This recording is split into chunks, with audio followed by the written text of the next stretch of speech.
Jadi orang benar itu hidupnya oleh iman. Iman kepada siapa? Iman kepada Yesus Kristus, firman Allah yang hidup. Kita percaya pada firman Tuhan, kita percaya pada Yesus Kristus, maka kita masuk dalam kelompok golongan orang-orang benar.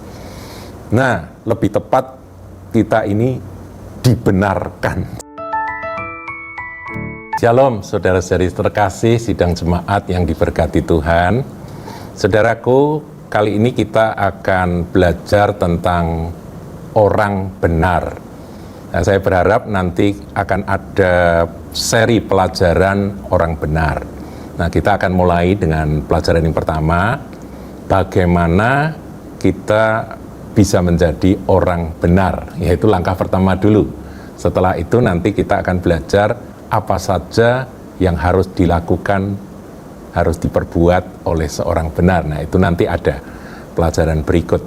Nah, saudaraku, kalau saudara buka concordance dari HP saudara ya, dari aplikasi Alkitab di HP saudara, saudara buka, cari akan kata orang benar, maka baik dalam perjanjian lama maupun dalam perjanjian baru, kita akan temukan banyak sekali akan kata orang benar tersebut. Nah, berarti kalau sering diulang-ulang ini penting. Sebab itu kita perlu mempelajari, meneliti, mendalami apa sih yang dimaksud dengan orang benar tersebut. Sekali lagi, dalam pelajaran pertama ini kita akan pelajari secara khusus bagaimana menjadi orang benar. Nah, kita lihat terlebih dahulu dalam Matius 5 ayat 43 sampai 45. Ini pelajaran apa hukumnya Tuhan Yesus, saudaraku ya, hukum kerajaan. Matius 5 43 sampai 45. Kamu telah mendengar firman, kasihilah sesamamu manusia dan bencilah musuhmu. Itu perjanjian lama. Tetapi aku berkata kepadamu, di sini Tuhan berbicara, inilah perjanjian baru, inilah hukum perjanjian baru. Kasihilah musuhmu dan berdoalah bagi mereka yang menganiaya kamu. Jadi tidak boleh membenci orang yang menganiaya, tapi kita justru disuruh untuk berdoa. Nah, kemudian ayat 45, ya ini penting. Karena dengan demikian, kamu menjadi anak-anak Bapamu yang di sorga. Saudaraku, kita ini bisa menjadi anak Allah, caranya bagaimana? Ya, kalau di dalam Injil Yohanes 1 ayat 12 dikatakan, barang siapa menerima dia, diberinya kuasa menjadi anak-anak Allah. Jadi menerima Yesus dulu, saudaraku ya. Tapi di sini Tuhan katakan bahwa orang yang sudah menerima Yesus dan sudah menjadi milik Kristus, mereka punya ciri, yaitu ada satu kekuatan yang mendorong mereka untuk tidak hidup dalam kebencian, termasuk kepada orang yang memusuhi, saudaraku. Nah, ini memang bertentangan dengan sifat daging manusia. Tapi inilah karya Roh Kudus yang akan dikerjakan di dalam hidup kita. Karena dengan demikian, lah kamu menjadi anak-anak Bapamu yang di sorga. Nah, kemudian dilanjutkan, yang menerbitkan matahari bagi orang yang jahat dan orang yang baik. Kalau saudara perhatikan matahari itu ya, fajar menyingsing itu tuh untuk siapa matahari itu? Setiap pagi terbit. Untuk siapa? Untuk semua manusia. Tidak peduli manusia itu pembunuh, pemerkosa, perampok, ya, koruptor, orang jahat, ya, ataupun orang baik. Matahari itu Tuhan terbitkan untuk mereka semua. Karena Bapa itu Bapa yang berkemurahan pada semua manusia. Menjadi anak-anak Bapamu yang di surga, yang menerbitkan matahari bagi orang yang jahat dan orang yang baik. Tapi kalimat berikut ini, saudaraku, ini akan membawa kita pada perkenalan tentang siapakah orang benar, ya. Dan menurunkan hujan bagi orang yang benar dan orang yang tidak benar. Di sini dibedakan, orang baik itu ternyata bukan orang benar, saudaraku. Orang baik itu lawan katanya adalah orang jahat. Orang baik itu suka menolong, suka membantu, ramah, itu orang baik, saudara. Orang jahat itu enggak ramah, suka mencelakakan orang lain, suka bikin susah orang lain, itu orang jahat. Ini lawan kata dari orang baik. Tetapi ada pula di situ orang benar, dan lawan katanya adalah orang yang tidak benar. Ya, di situ menurunkan hujan bagi orang yang benar dan orang yang tidak benar. Nah, berarti saudaraku, menjadi baik saja tidak cukup, saudaraku ya. Menjadi baik itu adalah buah dari kita kalau kita menjadi benar.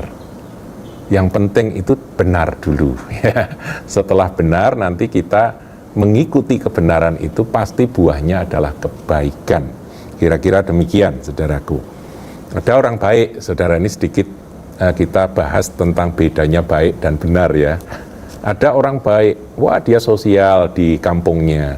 Setiap kali ada acara apa, dia selalu bagi-bagi.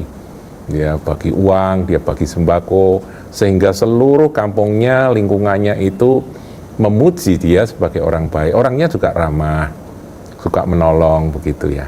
Tapi tiba-tiba satu hari ada mobil polisi datang dan ternyata orang baik tanda kutip itu ditangkap. Nah, setelah dibongkar semuanya, ternyata dia adalah bandar narkoba yang sangat besar. Nah, saudaraku, dia punya banyak uang sehingga dia bisa banyak berbuat tanda kutip kebaikan. Tetapi apakah dia orang benar? Tidak, saudaraku. Dia baik di sini, dia jahat di sana. Orang-orang yang dirusak oleh narkoba yang dia bandari itu, ya, narkoba yang dia perjualbelikan itu, yang hancur hidupnya, berapa ribu anak muda, berapa ratus atau puluh ribu atau ratus ribu masa depan yang hancur karena ulahnya dia, karena pekerjaannya dia. Jadi baik di sini Tuhan lihat, oh kamu baik cuma di situ, tapi sebetulnya kamu jahat di sini karena kamu bukan orang benar. Tapi beda, kalau orang benar itu pasti buahnya kebaikan. Nah, saudaraku, orang benar ini luar biasa karena dijamin oleh Tuhan yang akan masuk hidup kekal itu adalah orang-orang benar saja. Coba kita lihat Matius 25 ayat 46. Ya, di sini dikatakan, dan mereka ini akan masuk ke tempat siksaan yang kekal, yaitu orang-orang yang tidak benar, ya saudaraku. Tetapi orang benar, ya sebaliknya orang benar, ke dalam hidup yang kekal. Jadi orang benar itu beroleh janji Tuhan yang pasti akan masuk dalam hidup yang kekal. Itulah janji terhadap orang benar. Nah, sekarang bagaimana supaya kita ini bisa jadi orang benar, saudaraku? Nah, saya akan mengajak saudara untuk menyoroti kebenaran tentang bagaimana menjadi orang benar itu dengan sorot terang perjanjian baru. Ya, sebab perjanjian lama ada. Ya, ada kualifikasi orang-orang benar, tapi kita adalah umat perjanjian baru. Kita lihat dulu perjanjian baru, saudara. Yohanes 14 ayat 6 itu adalah satu ayat hafalan buat kita semua. Tuhan Yesus berkata apa? Akulah jalan dan kebenaran dan hidup. Ya, saya bacakan saudaraku ya. Yohanes 14 ayat 6. Kata Yesus kepadanya, akulah jalan dan kebenaran dan hidup. Tidak ada seorang pun yang datang kepada Bapa kalau tidak melalui aku. Nah, di situ ada kebenaran, saudaraku. Kalau mau jadi orang benar, ya harus menerima Yesus dulu. Harus menjadi anak-anak Bapa Surgawi dulu. Yohanes 1 ayat 12 tadi ya. Dan di sini ada kata atau firman dari Tuhan Yesus, akulah jalan dan kebenaran. Jadi kalau mau beroleh kebenaran, mau hidup dalam kebenaran, ya terimalah Yesus, sang kebenaran itu. Dengan cara bagaimana kita bisa menerima Yesus dan menjadi orang benar, saudaraku? Roma 1 ayat 17, ya kita akan belajar sesuatu yang sangat mendasar tetapi penting, karena nanti kita akan terus belajar, bertumbuh terus mengenai pelajaran seri orang benar ini. Roma 1 ayat yang ke-17. Sebab di dalamnya nyata kebenaran Allah yang bertolak dari iman dan memimpin kepada iman. Ada tertulis, nah di sini Rasul Paulus menyitir dari perjanjian lama, orang benar akan hidup oleh iman. Jadi orang benar itu hidupnya oleh iman. Iman kepada siapa? Iman kepada Yesus Kristus, firman Allah yang hidup.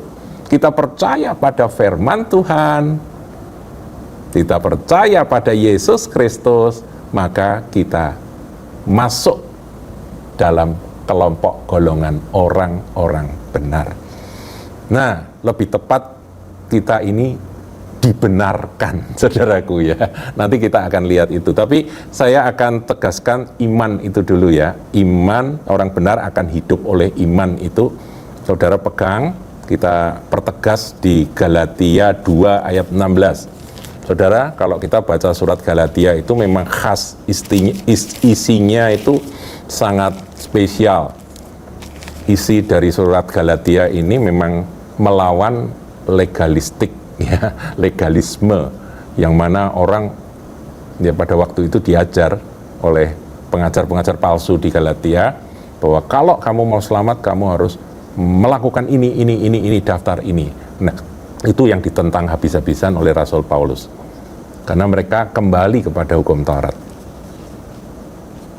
Galatia 2 ayat 16, nah ini bagus.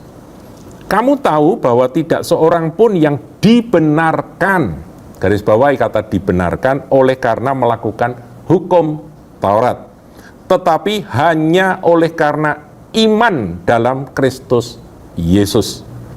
Iman dalam Kristus Yesus. Sebab itu kami pun telah percaya kepada Kristus Yesus supaya kami dibenarkan oleh karena iman dalam Kristus dan bukan karena melakukan hukum Taurat. Sebab tidak ada seorang pun yang dibenarkan oleh karena melakukan hukum Taurat. Tegas Paulus ya, mengulang-ulang akan kalimat ini bahwa yang menyelamatkan kita, yang membenarkan kita itu adalah iman kepada Kristus juru selamat. Oleh apa yang Tuhan kerjakan di kayu salib, penebusan yang sempurna itu, maka kita dibenarkan. Jadi orang benar itu adalah orang yang dibenarkan di dalam Kristus. Ya. Galatia 3 ayat 11, ini tambahan saudaraku ya. Galatia 3 ayat 11, dan bahwa tidak ada orang yang dibenarkan di dalam Allah karena melakukan hukum Taurat adalah jelas, karena orang yang benar akan hidup oleh iman.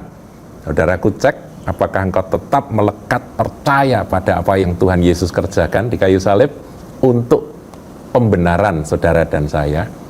Kalau saudara tetap berpegang teguh, maka kita adalah orang benar. Bukan karena perbuatan, tapi karena iman kepada Kristus.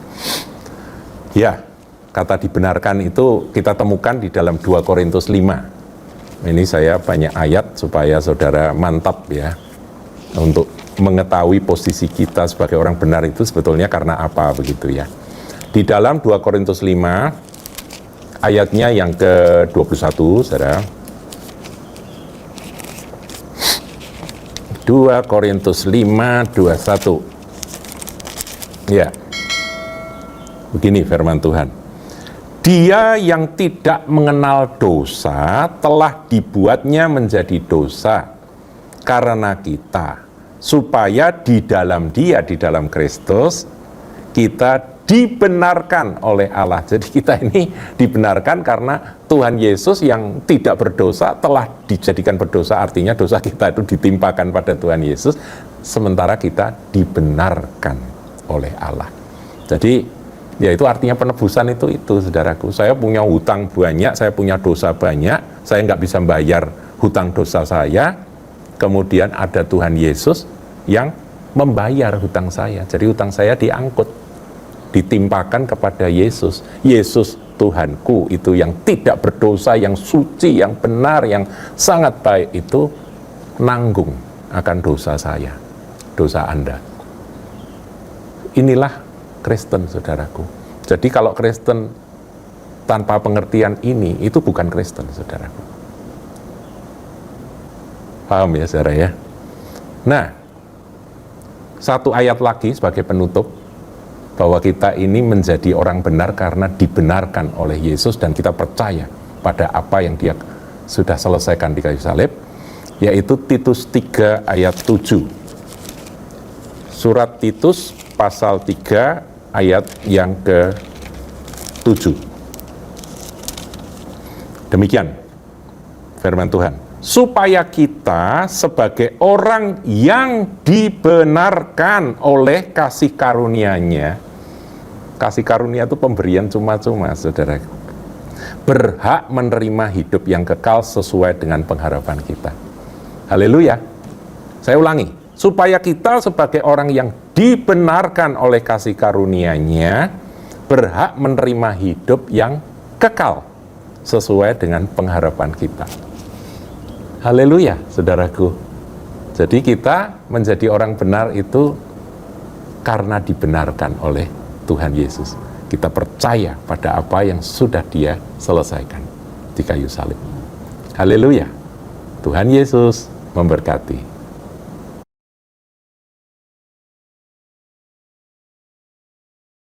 Jangan lupa like, comment, share, dan subscribe channel GKBK Hal Semarang.